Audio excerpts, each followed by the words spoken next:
Pertanyaannya,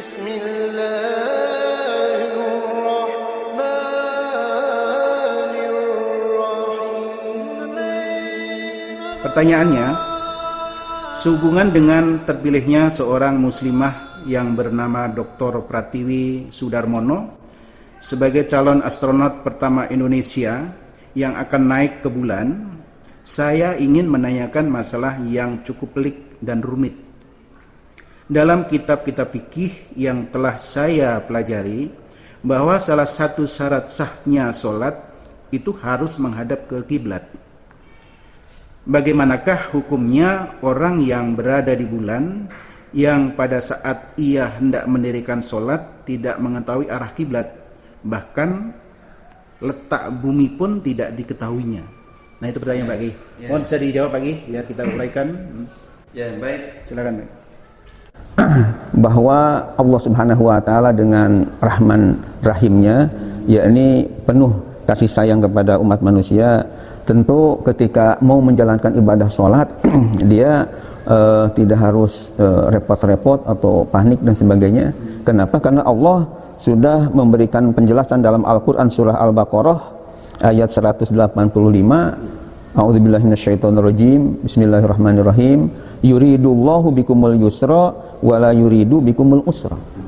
Ini dalil yang menyatakan bahwa Allah menghendaki kemudahan bagimu dan tidak menghendaki kesulitan bagimu. Ditambah lagi dengan hadis sahih riwayat Imam Bukhari yang berbunyi inna dina yusrun, sesungguhnya agama itu adalah mudah. Ditambah lagi dengan kaidah usul fikih yang bisa dibaca dalam kitab Al-Asbah wan Nazair ya, karya Imam Jalaluddin As-Suyuti halaman 5 yang berbunyi al-masyaqqatu tajlibut taysira. Artinya kesulitan itu mendatangkan kemudahan. Maka apabila seseorang tidak tahu arah kiblat, hendaknya ia bertanya kepada orang yang telah mengetahuinya. Jika ia tidak menemukan orang yang mengetahuinya, maka ia wajib berijtihad dengan mempergunakan apa saja yang mungkin dipergunakan. Apabila tidak mungkin berijtihad seperti seorang astronot yang hendak melakukan salat di bulan, ia tidak mengetahui arah kiblat, bahkan letak bumi pun tidak diketahuinya, maka astronot tersebut boleh menghadap kemana saja dengan niat menghadap ke arah kiblat. Ketika itu berlakulah terhadapnya firman Allah dalam surah Al-Baqarah ayat 115, fa aynama tuwallu fathamma wajhullah. Kemanapun kamu menghadap, disitulah wajah Allah atau arah yang disukai oleh Allah. Ya. Perlu juga mungkin sedikit disinggung sebab turun ayat. Ya, supaya pemirsa pada artinya paham, ini ternyata ayat fa'ainama tuwalu fasama wajhullah ada sebab turunnya yang diistilahkan Ustaz Andre di dalam ulumul Quran itu dengan istilah ada sababun nuzul.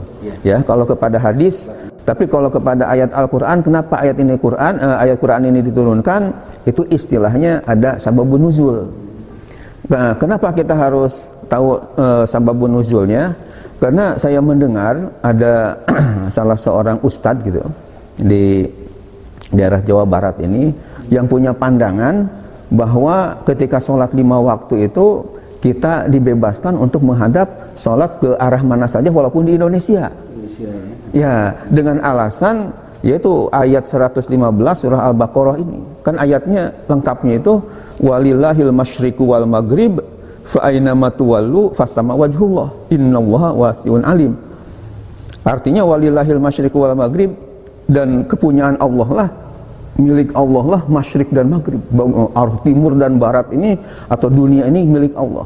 Fa aynama tuwallu fastama wajhullah, kemana saja kalian menghadap, disitulah arah yang disukai Allah. Innallaha wasi'un alim, sungguh Allah maha luas lagi maha mengetahui.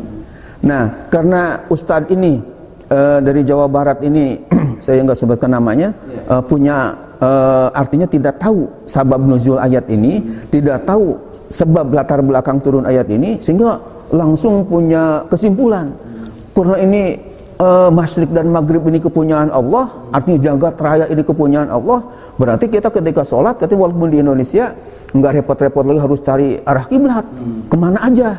Nah ini menurut saya keliru. Kenapa keliru? Karena dia tidak ngerti tentang sabab nuzulnya, sebab turun ayat. dan menafsirkan sendiri itu. Menafsirkan sendiri. Padahal kalau kita membaca sebab nuzul ayat ini adalah dari Rabi'ah, ya, dari an abih, dari bapaknya. Qala, ia berkata, kunna nusolli ma'an nabiy sallallahu alaihi wasallam fis safar fi lailatin muslimah. Jadi kami beserta Nabi Muhammad SAW ada dalam perjalanan fi lailatin muslimah, pada malam yang gelap gulita. Falam nadri ainal kiblah. Maka kami tidak tahu di mana arah kiblat itu. Fasalla kullu rajulin minna ala halihi. Maka sholatlah setiap orang dari kami sesuai dengan ya keinginannya atau sesuai dengan istihadnya sendiri-sendiri. Falamma asbahna, maka tatkala kami sudah tiba waktu pagi-pagi, zakarna zalika ila Nabi sallallahu alaihi wasallam. Maka kami ceritakanlah apa yang kami lakukan dengan teman-teman sahabat ini kepada Rasulullah, bahwa kami sholat sendiri-sendiri sesuai dengan istihad kami, karena arah kiblat kami enggak tahu dalam keadaan gelap gulita. Fanuzilat fa aynama tuwallu fasamma wajhullah.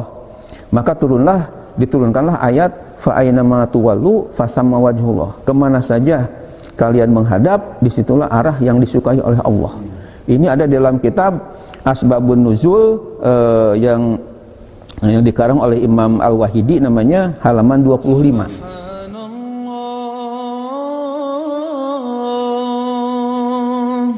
Walhamdulillah wa la ilaha illallah wallah